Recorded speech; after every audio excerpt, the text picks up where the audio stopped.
saban sonten dina pidangan warta Sunda sawatawis panganjara di tata Sunda parantau disusun ku tim redaksi sejak disambutkeun dina sonten ieu. Simkuring Cynthia Lestari baris nyarengan pamiarsa salami 30 menit ka payun. Balantik di tempat wisata basisir Pangandaran tetela bisa ngadatangkeun kauntungan. Balantikna oge bisa diandelkeun pikeun ngabayuan keluargana. Sumangga nyanggakeun bae wartana. Di kawasan wisata Pangandaran tiba heula tuh kiwari ieu saeutik nu ngahajah nyiar kasabuktina balantik rupa-rupa kadaharan jeung kaulinan. Nu datangna horeng lain we urang Pangandaran katuh sabuderanana. Tapi oge teu saeutik nu jol ti Sumedang, Garut, Banjar, Ciamis jeung sajabana.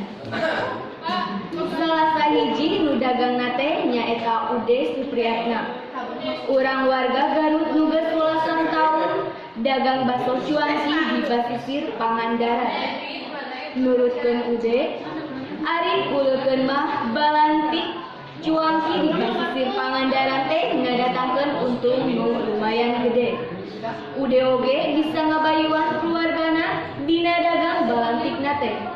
Buktina ayeuna dina sapoe Ude bisa ngalabati dina 300.000. Nurutkeun Ude jeung padagang sejenna nu dagang di Pangandaran teh boga kabeungkeutan atawa organisasina.